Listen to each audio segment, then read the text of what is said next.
Halo teman-teman, selamat berjumpa kembali di channel ini, channel tempat kita belajar bersama-sama dan berbagi ilmu. Di video kali ini kita akan membahas uji normalitas residual pada uji regresi linear sederhana. Seperti biasa, layar kita bagi dua, sebelah untuk pedoman. Ini pedomannya kalian cermati, kalian pahami, kemudian sebelah lagi untuk prakteknya. Untuk memudahkan pemahaman kita tentang uji normalitas residual pada uji regresi linear sederhana, maka pembahasan kita akan disertai dengan contoh atau langsung kita praktekkan. Perhatikan tabel. Tabel ini merupakan desain penelitian yang akan diuji melalui uji regresi linear sederhana. Judul penelitiannya adalah pengaruh kebiasaan belajar terhadap hasil belajar IPS. Variabelnya, variabel X-nya kebiasaan belajar, variabelnya hasil belajar IPS. Hipotesisnya H0, tidak terdapat pengaruh signifikan kebiasaan belajar terhadap hasil belajar IPS. HI, terdapat pengaruh signifikan kebiasaan belajar terhadap hasil belajar IPS. Respondennya sebanyak 30 orang. Topik bahasan ada 4. Yang pertama, konsep dasar uji normalitas residual pada uji regresi linear sederhana. Yang kedua, kaidah pengambilan keputusan. Yang ketiga, prosedur SPSS uji normalitas residual pada uji regresi linear sederhana. Dan yang keempat, interpretasi. Hal yang harus kita persiapkan adalah data. Pertama, konsep dasar uji normalitas residual pada uji regresi linear sederhana. Uji normalitas residual pada uji regresi linear sederhana bertujuan untuk mengetahui apakah residual, yaitu selisih antara nilai aktual variabel dependen dengan nilai prediksi berdistribusi normal. Pengujian dilakukan terhadap residual bukan terhadap variabel X maupun Y, karena normalitas residual merupakan salah satu asumsi yang harus dipenuhi agar hasil uji signifikansi model regresi dapat dipercaya. Uji normalitas dapat dilakukan dengan menggunakan uji Shapiro-Wilk atau uji Kolmogorov-Smirnov, serta pemeriksaan secara visual melalui histogram dan normal QQ-plot. Berikutnya, kaidah pengambilan keputusan. Jika nilai signifikansi atau sig lebih besar dari 0,05, maka residual berdistribusi normal. Sebaliknya, jika nilai sig lebih kecil atau sama dengan 0,05, maka residual tidak berdistribusi normal. Berikutnya, prosedur SPSS uji normalitas residual. Nah, baru sekarang perhatikan data. Ya, perhatikan data. Di tabel tadi dijelaskan bahwa judulnya pengaruh kebiasaan belajar terhadap hasil belajar IPS. Variabel X-nya adalah kebiasaan belajar dan variabel Y-nya hasil belajar IPS. Nah, ini adalah datanya, respondennya ada 30, kemudian ini variabel X kebiasaan belajar dengan datanya, kemudian variabel Y hasil belajar IPS, ini adalah datanya. Kita kembali ke prosedur. Intinya bahwa kalian tinggal cermati, pahami di prosedurnya, kemudian tinggal dipraktekkan.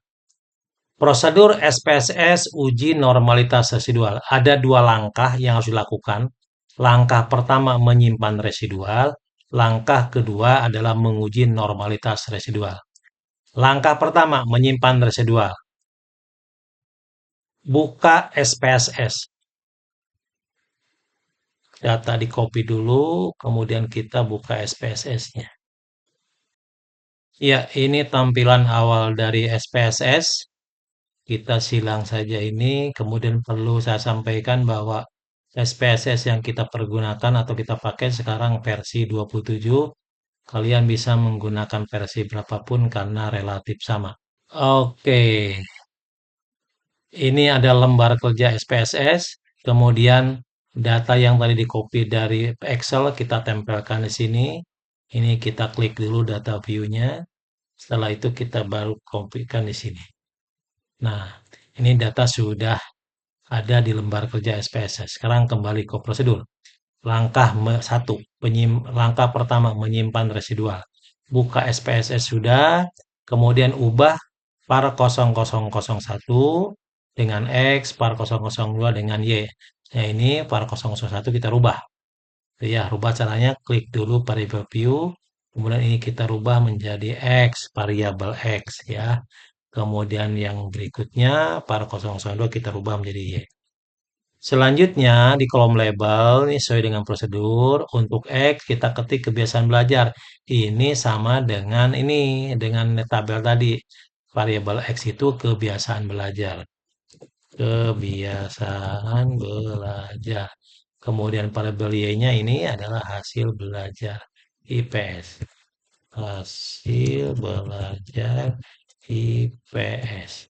Oke, kemudian lihat lagi prosedur ya.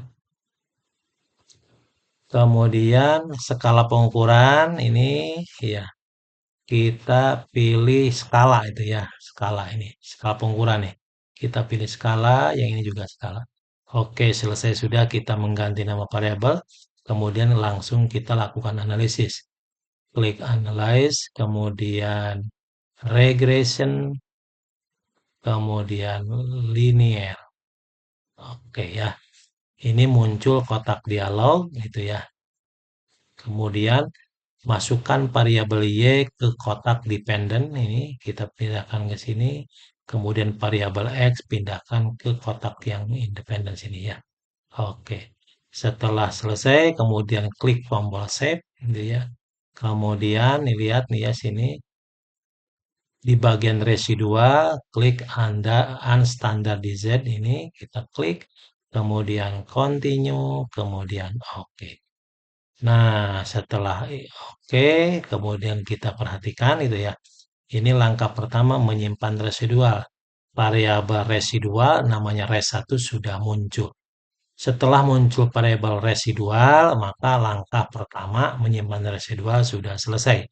Kemudian masuk ke langkah kedua, yaitu menguji normalitas residual. Ini ikutin ini aja pokoknya ya. Klik Analyze, kemudian Descriptive Statistik, kemudian Explore. Muncul kotak dialog ini seperti ini. Kemudian, kemudian masukkan variabel residual atau res1, res ini ke kotak dependent list. Kemudian klik plot, kemudian histogram kita klik untuk pemeriksaan visual, kemudian normality plot with test kita klik juga ini ya. Klik kemudian continue, kemudian oke. Nah, ini adalah output dari uji normalitas residual. Oke, outputnya sudah muncul. Nah, setelah outputnya muncul, maka langkah kedua selesai, masuk ke tahap interpretasi. Bicara interpretasi, maka kita melihat pada kaidah. Kaidahnya ini, jika nilai sig lebih besar dari 0,05, maka residual berdistribusi normal. Dan sebaliknya, jika nilai sig lebih kecil atau sama dengan 0,05, maka residual tidak berdistribusi normal.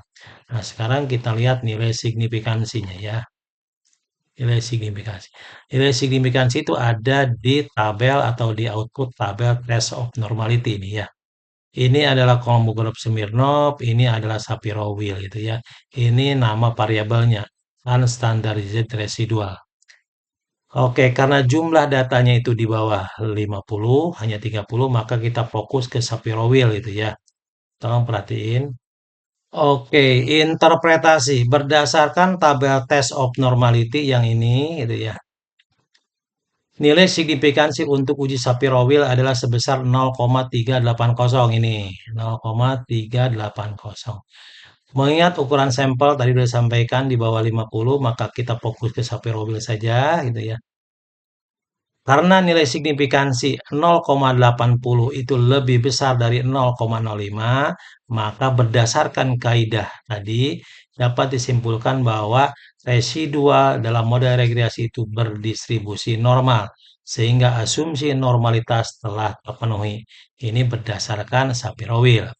Kemudian langkah berikutnya kita lakukan pemeriksaan secara visual, yaitu dengan histogram dan normal QQ plot. Oke, tolong perhatikan histogram ya. Histogram. Berdasarkan histogram residual, distribusi data, itu ya. Distribusi data tampak membentuk pola yang menyerupai kurva lonceng. Nah, supaya kelihatan kurvanya, supaya kelihatan pedoman kurvanya, kita klik 2 kali. Setelah itu klik elemen, kemudian klik show distribution kurva ini ya. Oke, nah kelihatan kan? Kelihatan kurvanya ini. Oke,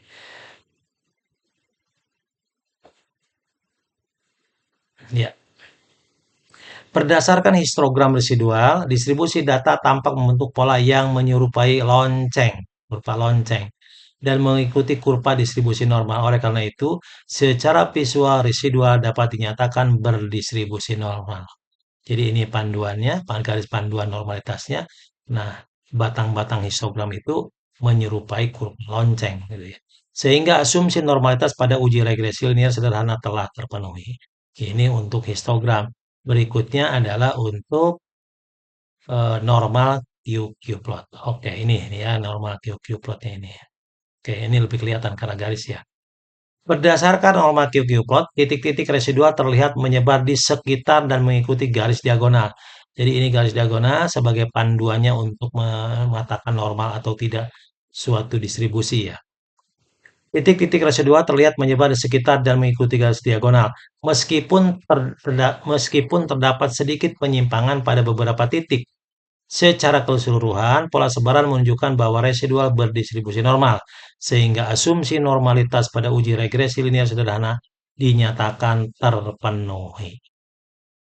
Oke, demikian video kali ini. Semoga bisa dipahami, semoga bermanfaat. Sampai jumpa di video berikutnya, dan jangan lupa like, share, komen, subscribe agar channel ini berkembang dan dapat menyajikan konten-konten bermanfaat.